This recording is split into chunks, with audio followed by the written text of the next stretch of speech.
Well, we all know a show isn't as good without the characters, and Billy and Mandy has a lot of characters you quickly fall in love with after the first day. And today, I'll count down my top 6 favorite Billy and Mandy characters. Now, before I start this list, let me just point out that I am not including Mandy. I've made a 15-minute video dedicated to her character, so I think I've said enough about her. But if you want to know what position she would be on, it would be number 1. I never lose. I just choose not to win. Number 6. Nurgle. Nurgle is this dark-skinned creature from the center of the earth who started off as the main character's arch-enemy, and while one could argue that they were still arch-enemies even at the very end, I like to think that they came a long way from holding a huge grudge with each other to basically being family after Nurgle married Billy's aunt. If you're a bit of a loser, or at least was a bit of a loser at some point, you'll easily relate to Nurgle. In his first appearance, he was just a lonely guy who wanted friends. But even after he created a family, he was still a loser and couldn't succeed in anything. I think what I like about Nurgle is that in every episode where he's a part, and it's about him struggling to be a winner, there always seems to be a way to make him both sympathetic and funny. Plus, I like how he started off as the antagonist and became a fellow acquaintance. And you will be my closest, most bestest friend of all.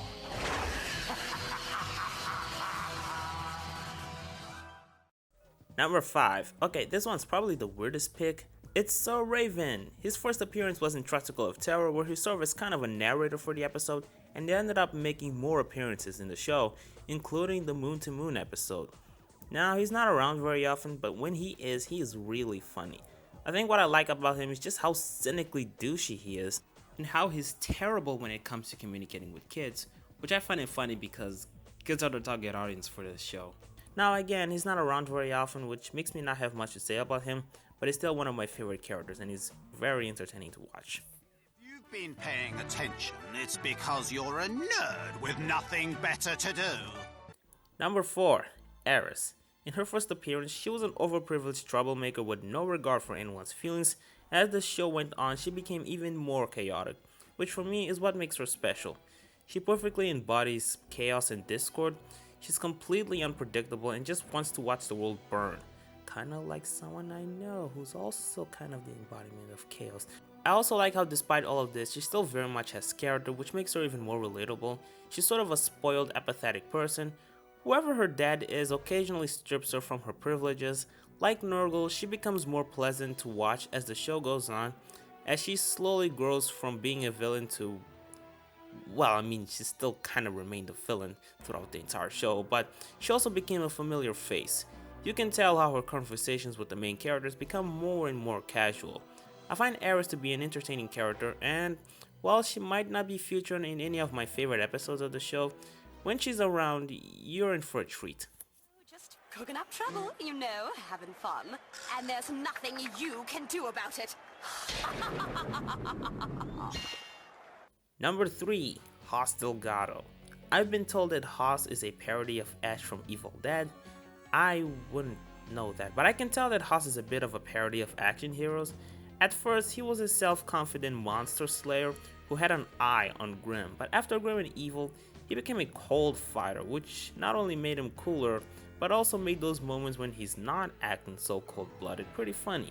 Hoss Delgado is not the brightest guy, and he occasionally gets a little forgetful. I appreciate these moments when we see that despite Hoss Delgado being a badass, he's not perfect and he's very human. I also admire how dedicated he is to his job and avoids showing emotion, which I find it to be kind of funny because I don't think he does that on purpose. He doesn't seem to be a guy who actively tries to hide his emotions.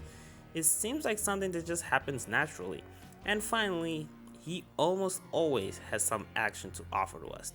I occasionally weep whenever I think that he almost had a show of his, but never got to be greenlit. Under Fizz has a questionable premise, but if it meant seeing more of Hoss Delgado, I will be all for it. Been bitten by ghosts, haunted by mome rats, and slapped by vampires. I think I've earned a free hot dog. Number 2. General Scar. Really? Scar? I wonder who would have guessed it. Okay, this pick is kind of unfair since I already liked him in Evil Con Carne, and most of my fondness for him comes from that show, but whatever. Besides, I like him even more after he moved to Ensville. General Scar used to be an apprentice and second in command of Evil Concarne.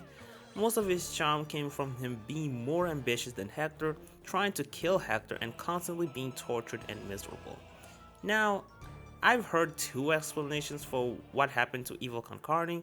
Scar initially claimed that it was sold to a bigger company, but much later it was revealed that it went bankrupt, so I'm not 100% sure what happened. But regardless, Scar decided to retire from the whole world domination thing.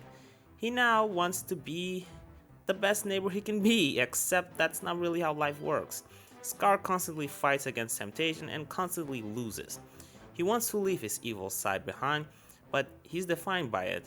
I do also like how they gave him more character by making him have a passion for gardening, which not only led to some really funny moments, but it also contrasts his crueler side.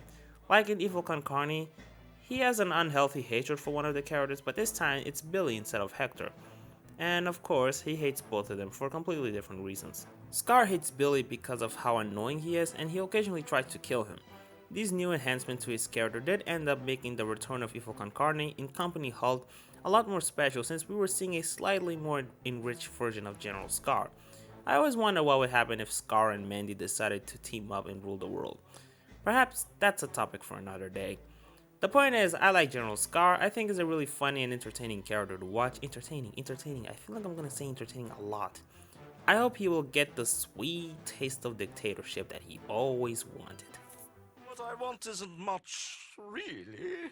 Just to be Lord High Master and the ruler of the world. That's all. Okay, so before I reveal the very obvious number one pick, let me just list a few honorable mentions, and by list I mean showing off a bunch of clips. Yes. Yes. Yes. Here, let me try.